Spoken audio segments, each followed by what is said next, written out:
Oh, it's a demon deacon. Look at that. Go Deeks! What am I doing?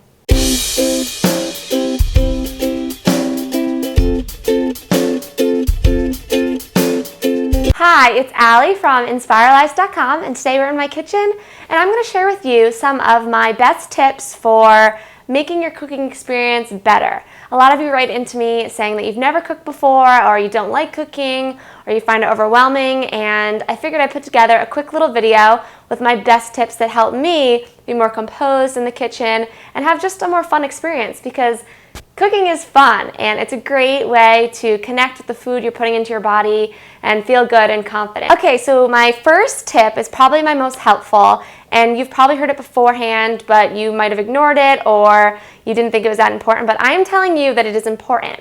So read your recipe in entirety before you start. And with that, not only are you going to read the steps, you're going to also prep all of the ingredients. So whether it's something as simple as mincing garlic or chopping an onion, I completely recommend that you do that, because say you're making a recipe and you're sauteing Brussels sprouts and then it calls for minced garlic and whoop, you didn't mince it.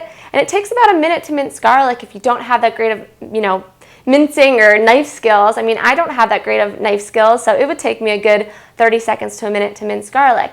And then whatever's in your pan might burn or brown or just get messed up, and then you'll get frustrated and you'll panic and it just won't be fun. And you want to be relaxed in the kitchen. You want to be really zen. You want to have a good time. Cooking is really fun, I promise. You just need to be prepared for your recipe. Another reason why it's important to read that recipe in entirety is because there might be a cooking method that you don't know how to do. So it might say, now butterfly a chicken. I just realized what butterflying a chicken meant like a couple days ago. And if I hadn't read that recipe beforehand, then I wouldn't have known, and I would have had to go to Google, take 5 minutes to watch a YouTube video, whatever, and then whatever I was making would clearly be burned and that recipe wouldn't work out. And I really suggest portioning out everything before starting the recipe.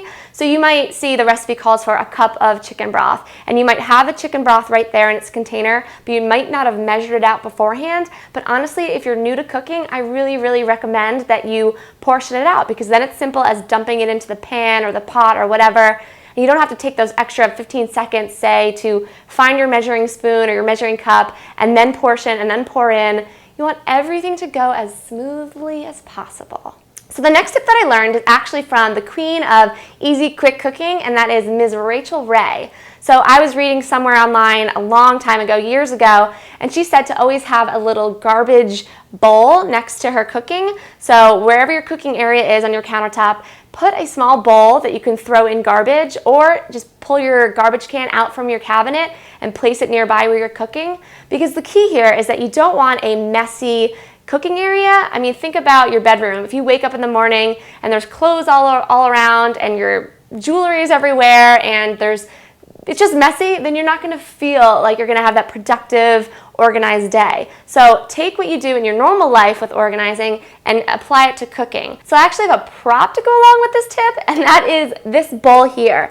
So when I went to college, obviously at Wake Forest, my parents bought me that bowl. They wanted me to use it for popcorn, I guess, or parties, whatever, but I actually still have it with me till this day. I graduated in 2009. And I still have this bowl, and I actually use it for my garbage while I'm cooking. So whether it's a peeled onion, peeled garlic, you've chopped off the tops of a bell pepper, whatever it is, put it in your garbage, keep it to the side, and this way you'll just have a more clean area, you'll be more composed, and you'll be more prepared when you're going into that recipe. And what's really easy about having this garbage can nearby is that you can just go like this into the real garbage, and there's easy cleanup. My next tip is another preparation tip, and it's basically another way to do all your work before you start the recipe, so you don't have to deal with all that, and you can just stick to the fun part, which is actually cooking and actually making something really delicious. So with this, you're going to want to get all your pots, your pans, your spatulas, your forks, your knives, all of that, have it ready in your cooking area. And then when you're going to cook, you don't have to spend an extra couple seconds rummaging through your cabinet and finding that perfect plate or that perfect bowl. Here's an example. Say the recipe that you've read beforehand, because now you read in entirety and you prep all the ingredients. Say you are reading the recipe and it says to cook chicken in a skillet and then transfer to a side plate.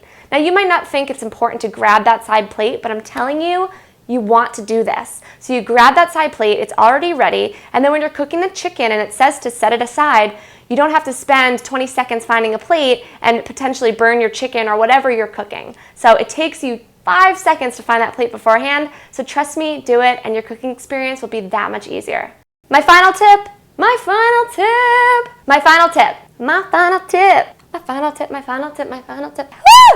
My final tip. So this isn't really something technical necessarily. This is more of a state of mind that I want all of you new cooks or intermediate cooks to adopt while you're entering the kitchen and while you're about to make something delicious. You will mess up. There will be something difficult. Something probably won't work out as you planned. And it could be you, it could be the recipe writer. I mean, I've made mistakes, I'll admit it. There might be a step along the way that doesn't go as planned. It's okay. For example, your chicken might not be golden brown. It might be cooked through, but it might not have browned. That could have something to do with the amount of oil you used or the heat that your stovetop is on.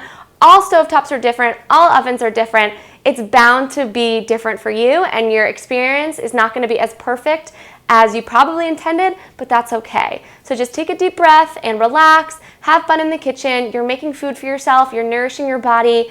Don't be so hard on yourself and just have fun.